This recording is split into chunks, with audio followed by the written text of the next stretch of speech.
Irmãos, nós estamos há algumas semanas falando no livro de Tiago. E o livro de Tiago é um livro que nos provoca.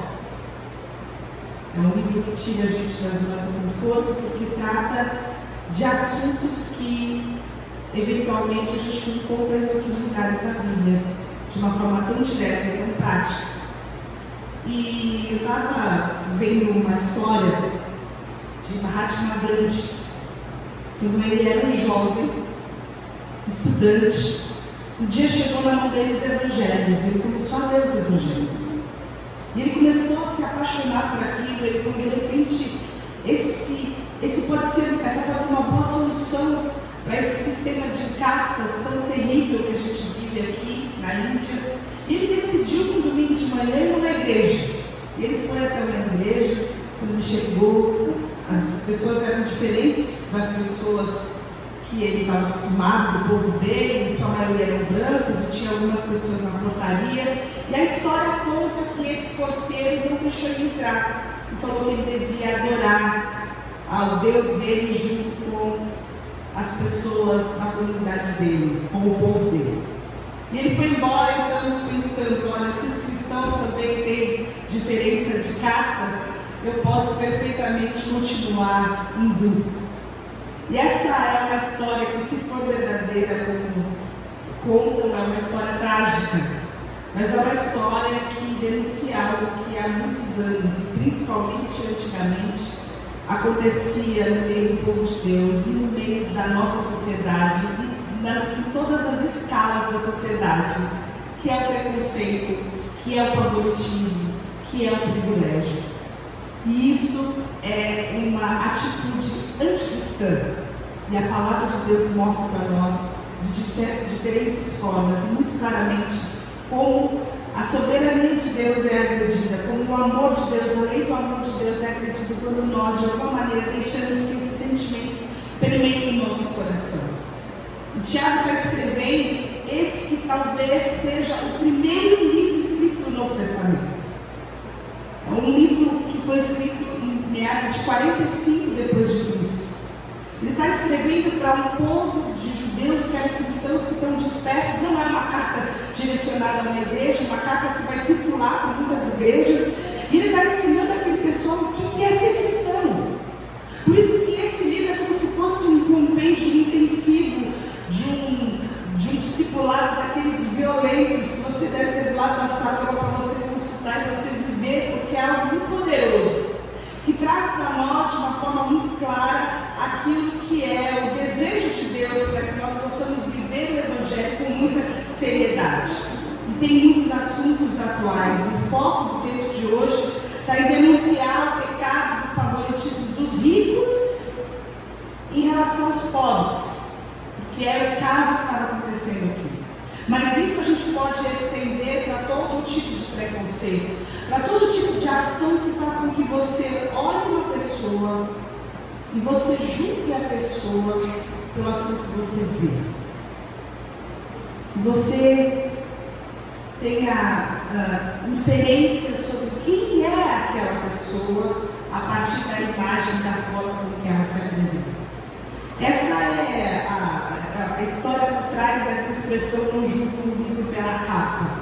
Você já deve ter ouvido essa expressão algumas vezes. A capa do livro deve ser uma coisa muito pensada pelos editores, porque ela pode realmente fazer com que você deseje ler aquele livro por causa daquela capa sensacional. Nossa, sim, deve ser muito legal, e às vezes nem é tão bom assim. E ao contrário também, às vezes tem livros maravilhosos que a capa é uma capa bem mais ou menos, podia ter uma capa melhor. Mas às vezes nós fazemos isso com as pessoas. A gente acha que a capa, que a aparência externa, que as circunstâncias de uma pessoa podem definir e nos dizer o que está no coração. Mas o que a gente vê, a gente não vê caráter, a gente não vê interior, a gente não vê alma. E aqui essa é a questão abordada por Tiago. Então, Tiago 2, no versículo 1, diz assim: meus irmãos, como crentes em nosso glorioso Senhor Jesus Cristo, não façam diferença entre as pessoas, tratando-as com favoritismo. Então, o Tiago já começa começa esse capítulo com um mandamento: não faça. E essa estrutura no grego quer dizer o que eles estavam fazendo. Já havia uma prática, existia uma atitude em curso naquelas igrejas para onde vão circular aquelas cartas, onde as pessoas estavam desprezando as mais pobres. Os ricos tinham privilégios, os ricos tinham preferência, os ricos eram tratados como favoritos. E aí Tiago vem e proíbe uma prática já em andamento. E eu confesso para vocês que antes da gente de eu escolher o tema das reflexões de Tiago, eu pensei muito em pular essa parte. Falei, isso não faz sentido para a gente na nossa comunidade. A gente vive em comunhão, em unidade, é uma mistureba, a gente não sabe onde começa um, onde sai o outro, vive de uma forma tão gostosa. E aí, ao ler o texto, eu fiz uma análise levada pelo Espírito Santo. Eu percebi que 2 vezes, só nessa semana, o meu coração foi invadido por pensamentos de favoritismo, de privilégio. De julgar pessoas pela imagem. De eu achar que podia entender e prever algo da pessoa pela forma com que ela se apresentava. Então, eu acredito que é algo que o Espírito Santo tem para tratar conosco, porque existe muita coisa enraizada no nosso coração que Deus quer mudar, que Deus quer tratar. E aí a minha pergunta é: será que isso acontece hoje? Será que isso acontece na nossa vida? Será que nós nos aproximamos de pessoas ou afastamos pessoas? Que nós privilegiamos um em detrimento de outros por causa da imagem? Eu selecionei algumas das áreas da nossa vida em que isso eventualmente pode acontecer. No gênero, na raça, na etnia, no nível de renda, no nível social, no nível financeiro, na aparência. Existem pessoas que se apresentam com uma roupa diferente daquilo que a gente entende que é o certo, que é o bom, que é o louvável, que é a habilidade. Existem pessoas que são mais hábeis, falantes, intelectuais, financeiramente mais hábeis, são atléticos, e outros que não têm nenhum desses recursos, nenhuma dessas qualidades, aparentemente. Será que nós julgamos as pessoas pela sua personalidade, pela sua reputação, pela sua religião, pela experiência de vida que elas têm? Que você vai elencar inúmeras outras prateleiras que a gente tem no nosso inconsciente, em que a gente vai selecionando, rotulando e categorizando as pessoas. E essa é uma palavra que fala sobre esse tipo de prática, porque não é a vontade de Deus para as nossas vidas. Preferir uma pessoa em detrimento de outra por fatores absolutamente externos, por algo que não é o que está no coração, é o que afligia e atormentava aquelas igrejas para quem Tiago está escrevendo. Mas isso também aconteceu nas nossas igrejas por gerações e por gerações, porque ela vem do orgulho, vem daquele sentimento em que as pessoas acham que elas são melhores que as outras por algum motivo. E esse é o princípio de todos os outros males.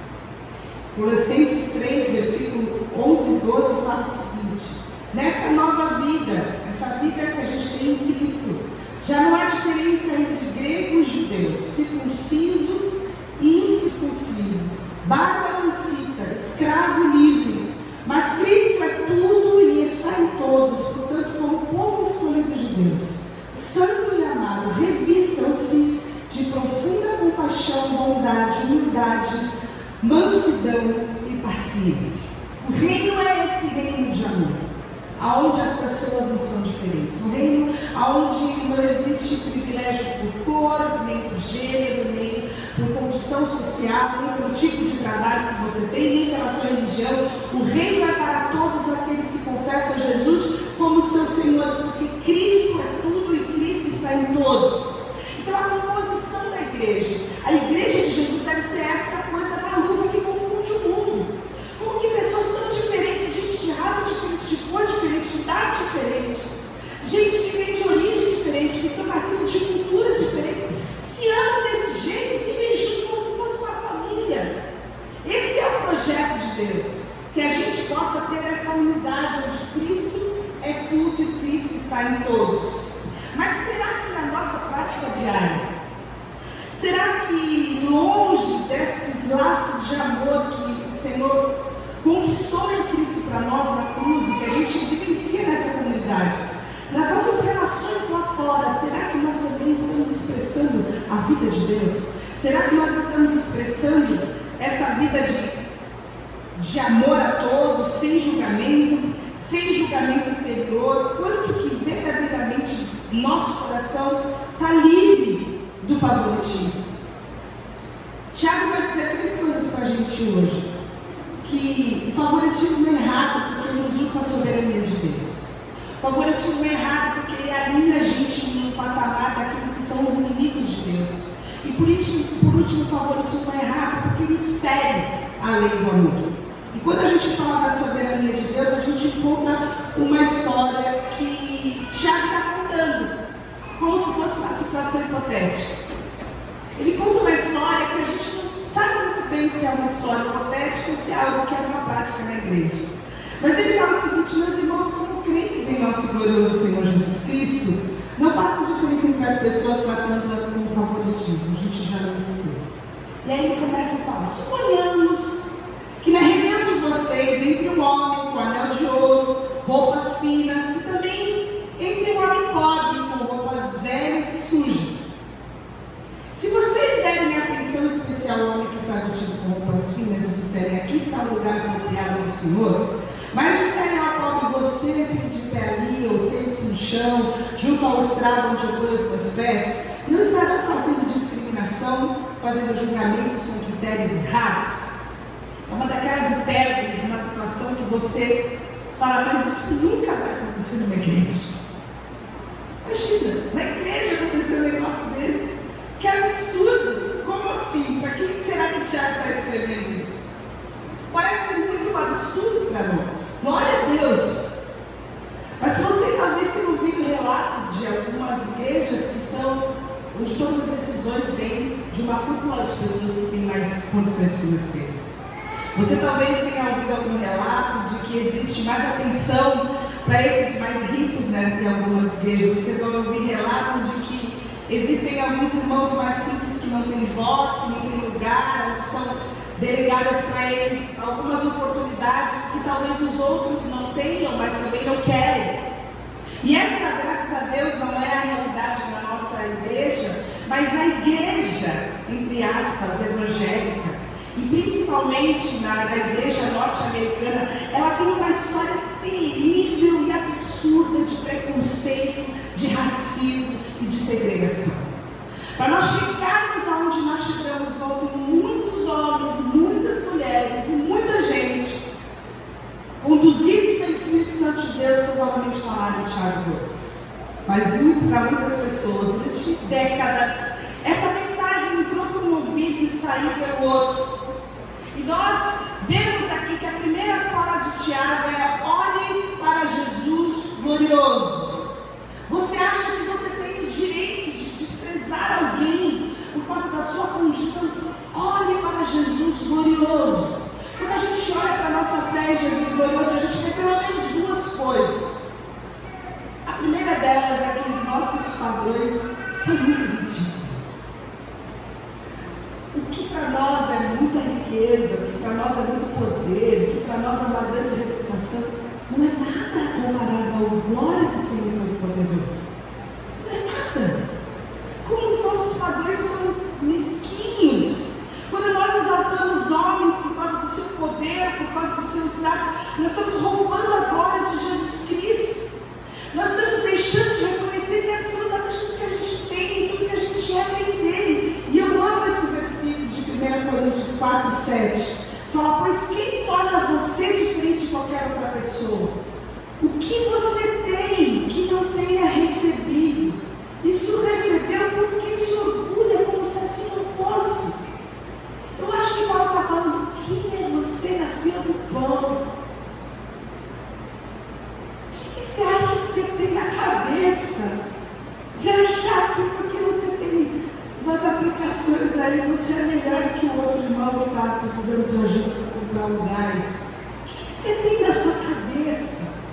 Qual é o reino que você vive? Tiago fala: olhe para Jesus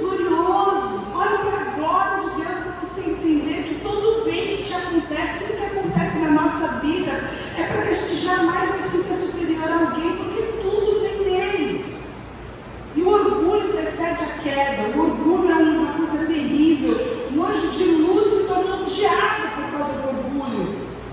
E nós precisamos deixar que o nosso coração perceba se existe alguma discriminação, algum julgamento que nós fazemos. Porque nós vivemos numa sociedade de ostentação.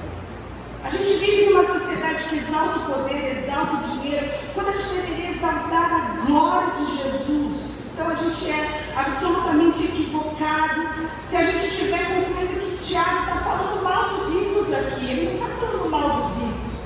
De maneira nenhuma, o que ele está falando é o seguinte: tudo que existe de bom, todo princípio bom e de exaltação que pode existir no homem vem de Deus.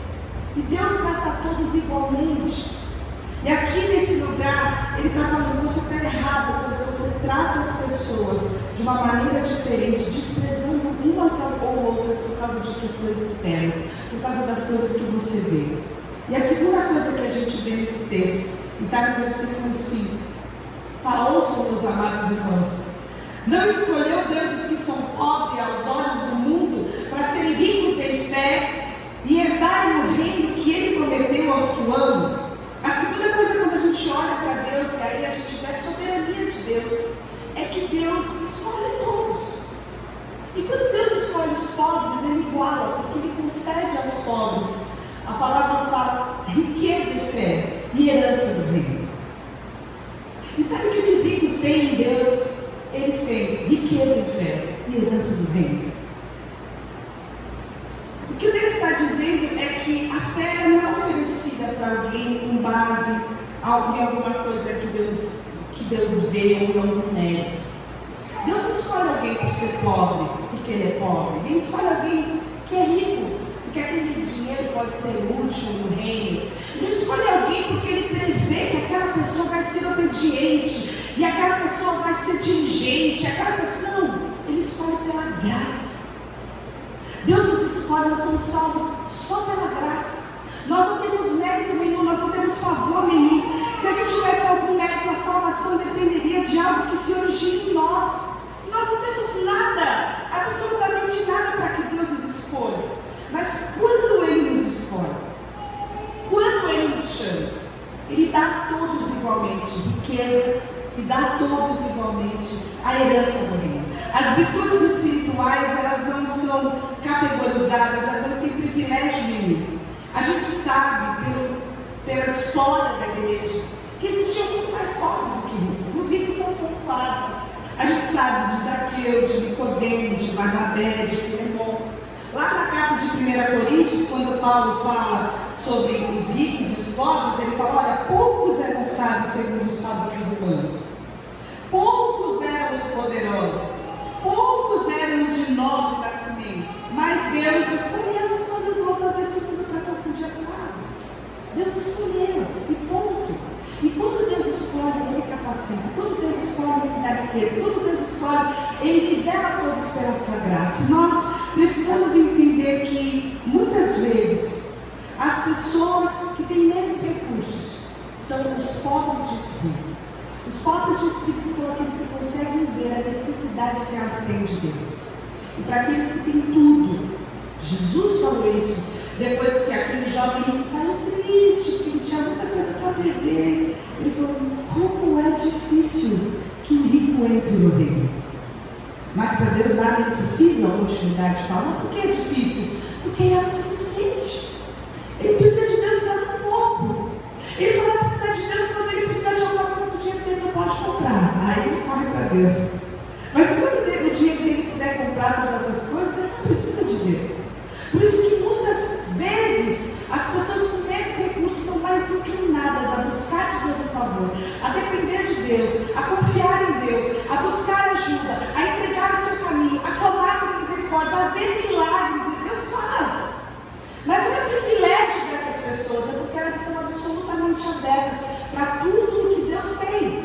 Por isso, a primeira coisa que Tiago fala para nós é que quando nós desprezamos as pessoas por fatores externos, por coisas que os olhos veem, quando a gente julga um livro pela capa, nós estamos afastando a soberania de Deus, porque Deus todo glorioso é o que dá para todos igualmente a sua bondade e a sua graça. E porque Deus, em sua bondade e misericórdia, escolhe muitas vezes as pessoas pobres que se igualam em riqueza e herança eterna com todos aqueles outros. A segunda coisa que Tiago vai dizer é mais...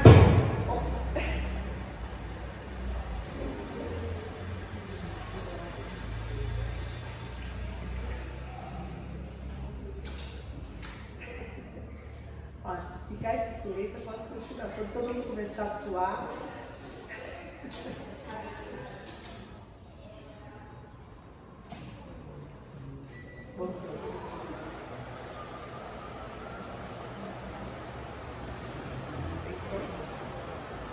Quer esperar um pouco ligar?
Voltamos.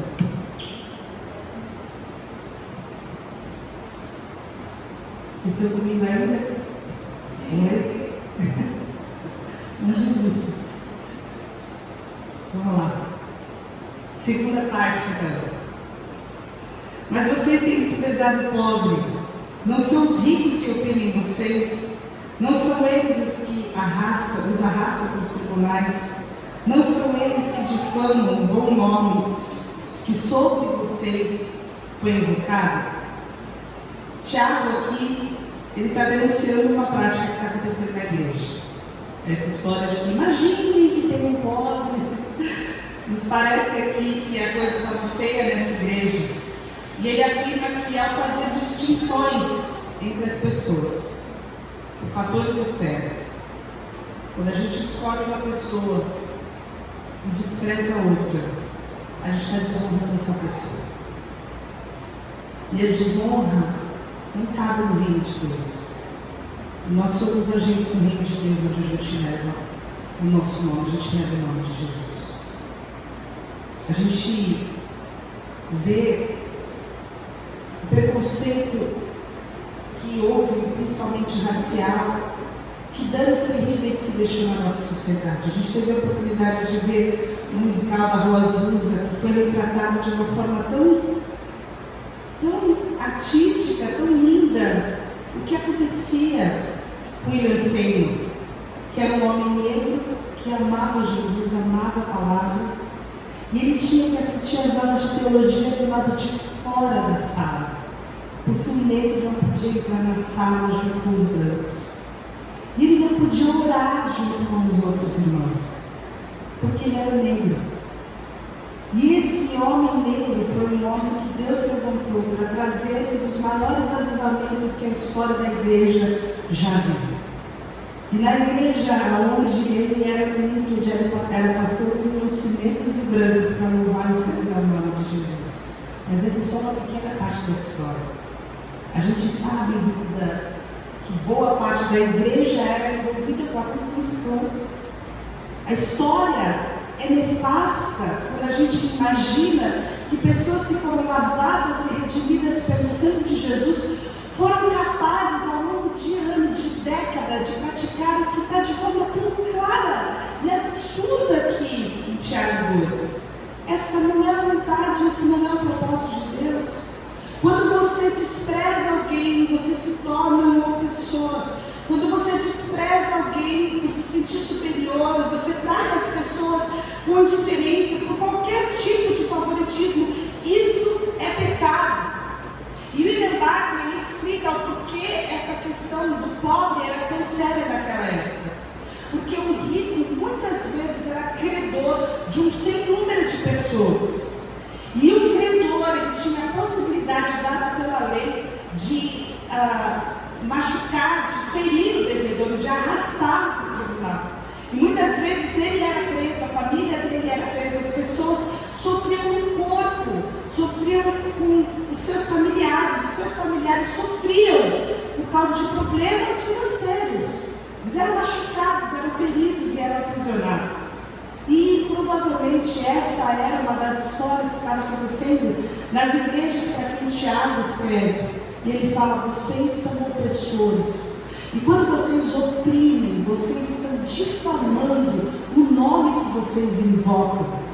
Esse não é o propósito de Deus, porque nós entendemos que não é a riqueza que o Tiago está condenando aqui. Ele está condenando a falta de compaixão, a falta de sensibilidade, a falta de partilha. Se vocês se lembrarem, nós terminamos o capítulo 1 de Tiago, falando que a verdadeira religião está em cuidar dos órfãos das viúvas. E agora ele está dando continuidade, está falando: olha, vocês têm que cuidar daqueles que também são os menos favorecidos. Vocês não podem oprimir, vocês não podem discriminar, vocês não podem expurgar essas pessoas do meio de vocês. O que vocês estão fazendo fere o propósito de Deus. E aí a gente entra no último tópico, que o favoritismo errado. O favoritismo, ele viola a lei do amor. E ele fala o seguinte: se vocês de fato obedecerem à lei real, encontrada nas Escrituras, que diz que ame ao seu próximo como a si mesmo, estarão agindo corretamente. Mas se tratarem os outros com favoritismo, estarão cometendo pecado e serão condenados pela lei como transgressores. Pois quem obedece toda a lei, mas tropeça em apenas um só ponto, torna-se culpado de quebrá-la inteiramente. E ele está falando para as pessoas: olha, vocês precisam lembrar da lei real, da lei do reino. E a lei do reino é a lei do amor.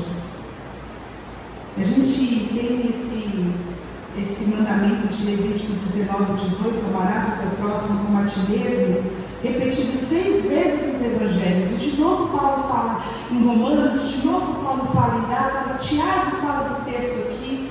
É um texto que é repetido inúmeras vezes, mas eu gosto quando o experiente na lei fala: qual é o mandamento que eu não posso viver sem ele? E Jesus fala: olha, você vai amar Deus sobre todas as coisas, e você vai amar o próximo como a você mesmo. E no final ele fala: desses 2 mandamentos depende toda a lei dos profetas. Essa é a lei real.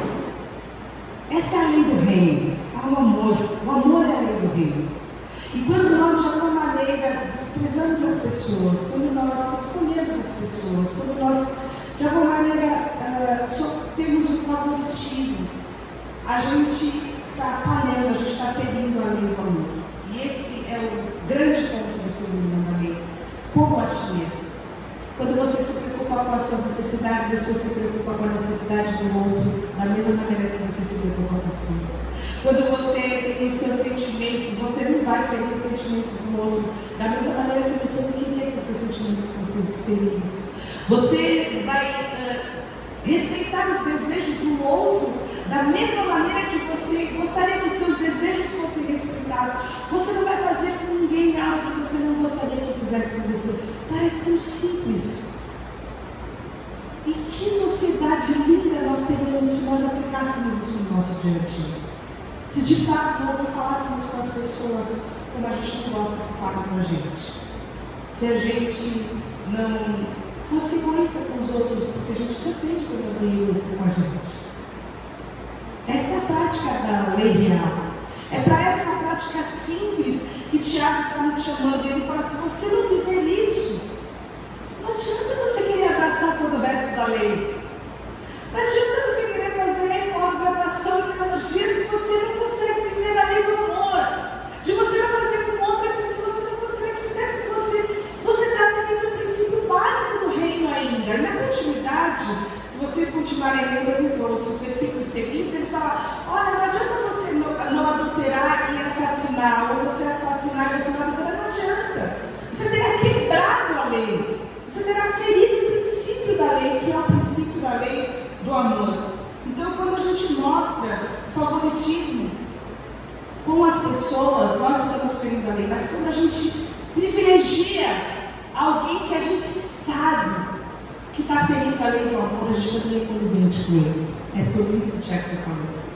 Quantas pessoas, às vezes, que estão no nosso rol, que a gente sabe que não está pagando o que deveria para as pessoas, que está agindo com desprezo para com outras, e às vezes a gente se senta nessas rodas. Nós estamos agindo como essa igreja, nós estamos errando como essa igreja está errando, escolhendo pessoas para estar junto com a gente em práticas que ferem o princípio do amor real, o princípio do evangelho. A lei do amor é a lei que libera todas as gentes, todas as pessoas. Sabe, eu fico pensando que Deus, em sua soberania, criou homens e mulheres de tantas cores, de tantas culturas, de tantas raças, com tantas ideias, com tantas habilidades diferentes. E lá no 1 Coríntios 12 vai dizer que no meio dessa diversidade é que há unidade. Que nem todos são nariz, nem todos são olhos, porque há diversidade. E essa diversidade não existe para que a gente possa privilegiar e favoritar as pessoas, mas ela existe para que nós sejamos abençoados pela multiplicidade da graça de Deus no corpo de Cristo. Então nós precisamos sondar o nosso coração, porque cada vez que a gente fecha o nosso coração para alguém diferente da gente está negando a unidade que foi conquistada na cruz. A gente, quando lê esse versículo, provavelmente passa com o olho rápido por ele. Porque obviamente que nós já estamos livres dessa grosseria, dessa abominação que foi o preconceito e que tem sido o racismo, que tem sido esse privilégio de ricos contra os pobres ao longo de tantos anos. Mas o quanto disso ainda está cravado no nosso coração, nas nossas relações entre as pessoas. Quando a gente entende, a gente passeia na rua e a gente vê moças, senhoras com o bebê no colo, sentadas na rua pedindo dinheiro, a gente sabe que a gente está vivendo uma sociedade doente. Quando a gente vê meninos de bicicleta que são negros, parados apenas porque são negros, porque se fossem outros meninos brancos não teriam sido parados, a gente entende que a gente está vivendo uma sociedade doente. Quando a gente vê mulheres negras sendo seguidas nas gôndolas dos supermercados e nas lojas apenas porque são negras, nós sabemos que estamos vivendo uma sociedade doente. Quando a gente passa a escolher os amigos dos nossos filhos por causa do nível social que eles vivem, quando a gente passa a escolher quem vão ser os nossos amigos e vão sentar na nossa mesa por causa do nível social que eles têm, quando a gente trata os nossos amigos ricos diferente do modo que a gente trata os nossos amigos pobres, então a doença está na gente. O nome dessa doença é pecado. E é isso que o Espírito Santo quer tratar com a gente, para que a gente possa amar a todos indistintamente, para que a gente seja luz, para que a gente seja sal, para que a gente reconheça a doença do pecado na nossa sociedade, mas para que a gente também não permita que essa doença impregne no nosso coração e a gente possa amar a todas as pessoas indistintamente, principalmente aqueles que o Senhor tem colocado no nosso caminho, da mesma maneira, com o mesmo amor com a mesma intensidade, com a mesma atuação, entendendo que todas as coisas boas, todas as habilidades, todas as coisas maravilhosas das pessoas que nós queremos perto da gente, tudo vem de Deus. E Deus distribui da maneira que Ele quer. Então, para Ele, deve ser sempre revertida toda a honra e toda a glória. Eu termino com um versículo, um texto, na verdade, que é de Mateus, que fala o seguinte: então o rei virá aos que estiverem à sua direita, dirá aos que estiverem à sua direita: venham, benditos do meu Pai, recebam como herança o reino que lhes foi preparado desde a criação do mundo.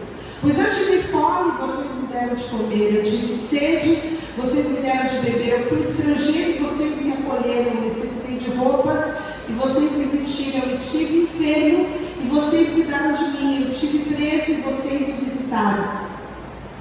Então os justos lhe responderam: Senhor, quando te vimos com fome, tivemos de comer, ou com sede, tivemos de beber? Quando te vimos como estrangeiro, te acolhemos, ou necessitado de roupas e te vestimos? Quando te vimos enfermo ou preso, fomos te visitar? O Pai responderá: digo-lhes a verdade, e que vocês fizeram o que vocês fizeram a algum dos meus menores irmãos, a mim fizeram. Na dinâmica do reino, se a gente tiver que privilegiar alguém, é aquele que mais precisa. Na dinâmica do reino, todos são iguais, não cabe privilégio para nenhum. Mas os nossos olhos podem ser focados naquele que mais precisa. É por isso que Deus fala que o maior é aquele que serve. Nós temos muito que aprender ainda, para que isso seja realidade na nossa vida, no nosso coração, para além das portas dessa comunidade. Para que isso seja realidade nas nossas relações, na nossa família, no nosso trabalho. Que a gente possa olhar com amor e privilegiar aquele para quem nós podemos servir nos pequenos. Vamos orar. Senhor, nós recebemos a Tua palavra, nós entendemos que o Senhor quer agir na nossa cidade, o Senhor quer agir na nossa comunidade.